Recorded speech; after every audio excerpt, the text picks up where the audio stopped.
Captain Smart, what's the saying?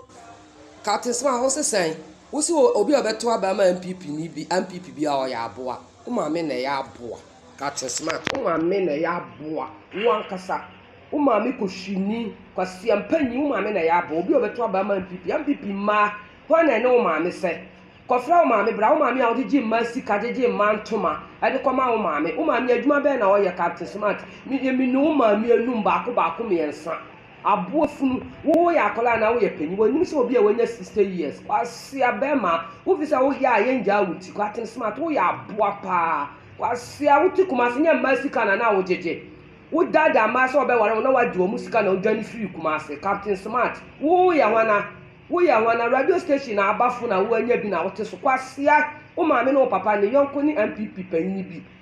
NPP for man umami yonko kofa umami blachira duma umami ya umami ko Captain Smart asemo no me de onfa aseda ema miracle ne Agyapong Captain say you see patapafo pito aban ne woro ne krobia ejimi for dudu wo mu no say Captain say wo see obi obeto ababia me no na tetantra ha na NPP mpanifo ba komako 9 the last one last week ya oma mi jaye Kennedy Agyapong kayem fencha woda enka captain ka ba ye betu nko ntimi mbabi because nka obeye flat enka obeye bafanya hyede ma akopim se yebetu abebe wi kwan a no anka sa onfre kofi wachi no muzan say then na boys ni de year 2016 ewo kumase no captain sam ne boys ya ye ko ne ho fie ena me ne tetantra ha enti wo pengofo asa tutu sam ne kasa basa no captain menkwa me handle captain a onu kontimi mpie no ababonten wo boys edi wachi me kan wo mo nu ten o me yekitu edi busia baby a ya bra peni Captain Smart na me da enda ye kura efise Ghana fo no bi edoma no esini so na nsema mo ka no eye nsemo a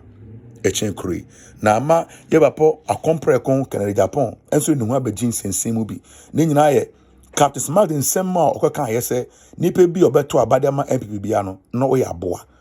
na nsemu we akokfefre nsem bebre na ediaba mesos ne di mu a subscribe my page ni mi adoma no so sena me upload bia so na onse betunaka ebusu na watwe yesi ye ne hu se Captain Smart aba be ye video bi na ode bufuo ene kasa ba ye nim ne wase ne bufuo ana ye nim ne e hye ne bufuo a obeka yese nipa bi obeto abadama NPP no oya aboa afeti hwe woto abama NPP a wo ya aboa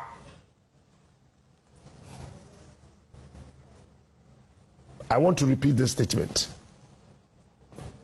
The ticket of Baumia Napo woto abama wama wo ya aboa wo nim nyansa wadwen da fam ye tietia so apeche no apro asai enye se wonye nipa o wo ye nipa me don me bu me ni so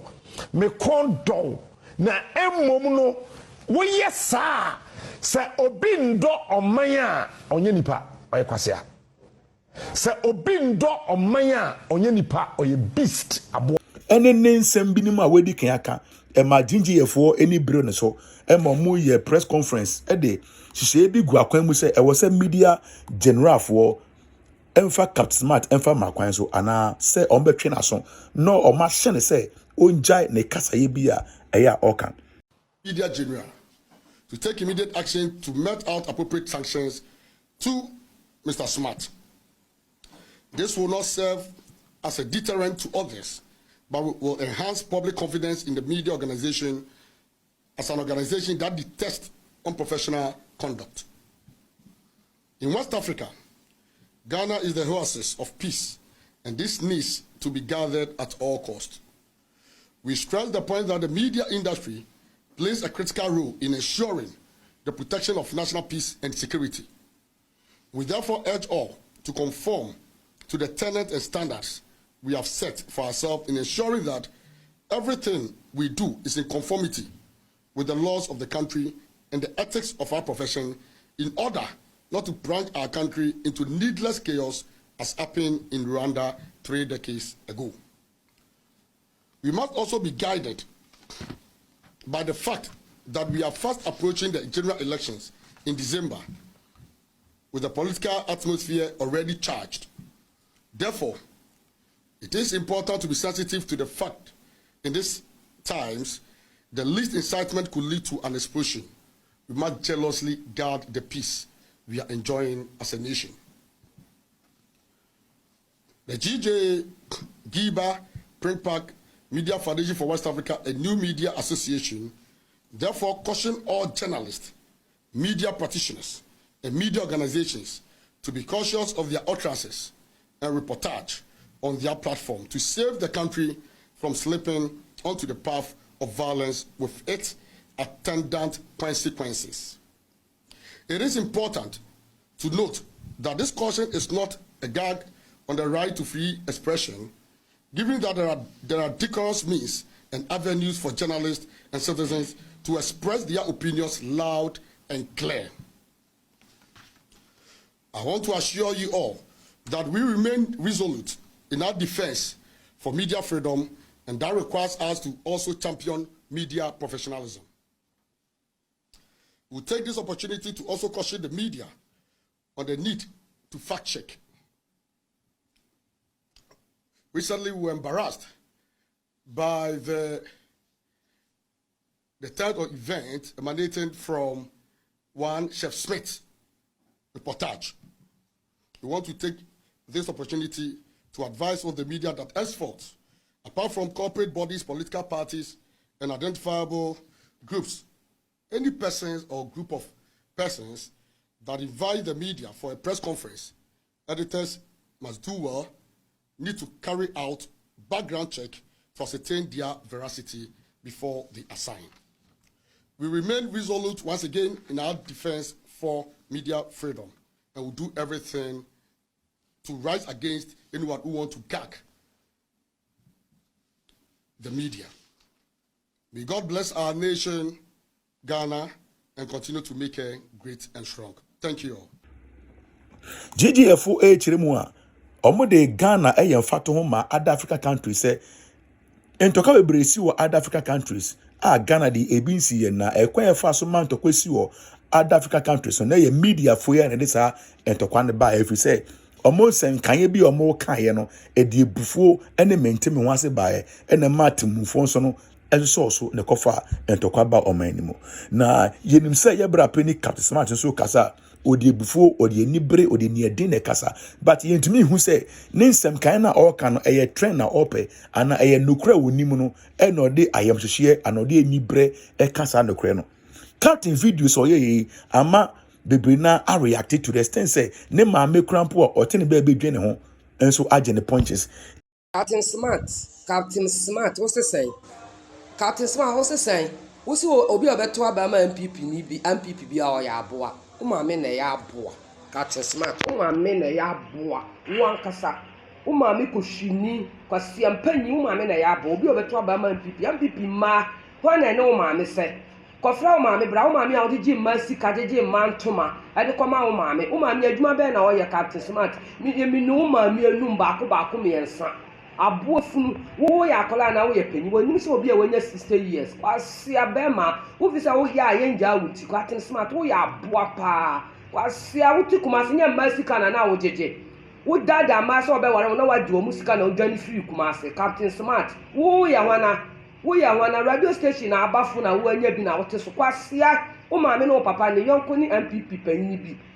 NPP for man umame yonko kofa umame blachira duma umame ya umame ko na ye papa akompreko kan Agyapong enso le ne ho agensemi mu